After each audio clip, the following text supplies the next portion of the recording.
ఇప్పటికే చాలా ఫార్మా ఇండస్ట్రీస్తో ఈ ప్రాంతం అంతా కూడా సముద్రం అంతా కలుషితం అయిపోయిందని చెప్పి మత్స్యకారులు చాలా ఆందోళన ఉన్న సమయంలో మళ్ళీ చంద్రబాబు నాయుడు గారు ఈ బల్క్ డ్రగ్ పార్క్ పెడుతూ ఉంటే మత్స్యకారులు వ్యతిరేకిస్తున్నారు.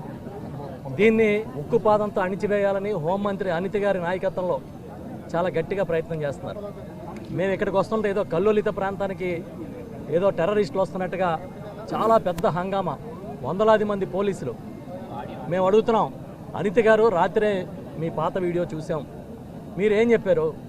బల్క్ డ్రగ్ పార్క్ వస్తే ఇక్కడ కానీ ఇండస్ట్రీస్ వస్తే కిడ్నీలు పోతాయని చెప్పారా? ప్రజలకి క్యాన్సర్లు వస్తాయని చెప్పారా? పిల్లలు పుట్టరని చెప్పారా? పుట్టినా కూడా సక్రమంగా పుట్టరని చెప్పారా? మీరే కదా చెప్పారు. మరి అధికారంలో రాకముందుకి వచ్చిన తర్వాతకి ఏం మార్పు వచ్చింది? ఇప్పుడు ఈ బల్క్ డ్రగ్ పార్క్ వస్తే ఏమన్నా చాలా సక్రమైన పిల్లలు పుడతారు, ఎలాంటి రోగాలు రావు, ఉన్న రోగాలు పోతాయని ఏమైనా చెప్తారా? అధికారం లేనప్పుడు ఒక మాట, ఉన్నప్పుడు ఒక మాట. ఇవాళ కూడా మా వైఎస్ఆర్ పార్టీ నాయకుల్ని, ఈ కార్యక్రమానికి మద్దతు ఇస్తున్న సిపిఎం లాంటి ఇతర పార్టీల నాయకుల్ని కూడా గృహ నిర్బంధం గత 15 రోజుల నుంచి చేస్తున్నారు. ఎంతమంది గొంతులు నొక్కి ఆపుతారు?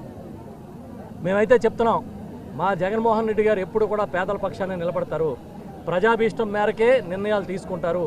మళ్ళీ చెప్తున్నాం, మీరు ఇప్పుడే చెప్తున్నారు, మహిళల మీద కూడా కేసులు పెట్టారు, చాలామంది మత్స్యకార సోదరుల మీద కేసులు పెట్టారు, వందలాది మంది మీద కేసులు పెడతా ఉన్నారు. మీ కేసులకి భయపడితే ఉద్యమాలు జరగవు. ఇదేదో 100-200 ఇచ్చి తీసుకొచ్చిన జనం కాదు. ఇంతకుముందు చూసాం కొంతమందిని వేరే కార్యక్రమాన్ని తీసుకెళ్తుంటే. మేము మళ్ళీ చెప్తున్నాం, జగన్మోహన్ రెడ్డి గారు ముఖ్యమంత్రి అయిన వెంటనే మా నాయకులందరం కూడా కలిసి వెళ్ళి ఆయన దగ్గర కూర్చొని మీ మీద ఉన్న కేసులన్నీ కూడా ఎత్తించే విధంగా ఆయనకి ఇప్పుడే వివరాలన్నీ అందజేస్తాం. మీరు కేసులకు భయపడక్కర్లేదు. తప్పకుండా వైఎస్ఆర్ పార్టీ ఏ ప్రజా ఉద్యమానికైనా వెనక నిలబడుతుంది. ఎందుకంటే పేదల పక్షాన వైఎస్ఆర్ పార్టీ ఉంటే, పెత్తందారుల పక్షాన, కార్పొరేట్ల పక్షాన చంద్రబాబు నాయుడు ఉంటాడనేది పక్కా, ఇంక ఇందులో ఏమీ డౌట్ లేదు. మొన్నే చూసాం, మన ప్రభుత్వ మెడికల్ కాలేజీలన్నీ ప్రైవేటుకి అప్పగించేయడం దగ్గర నుంచి మొదలు పెడితే భూములు ఎకరం 99 పైసలు ఇస్తున్నాడు. ఎవడ బాబు గారు సొమ్ము అయినా ఆయన పంచుతున్నామంటే సమాధానం చెప్పడు. కాబట్టి ఖచ్చితంగా పేదల పక్షాన్ని నిలబడి, రాష్ట్ర ప్రజల పక్షాన్ని నిలబడి వైఎస్ఆర్ పార్టీ పనిచేస్తుంది. ఈ రాజేపేటలో జరుగుతున్న ఉద్యమానికి మా సంపూర్ణమైన మద్దతు ఉంటుందని చెప్పి తెలియజేస్తున్నాం.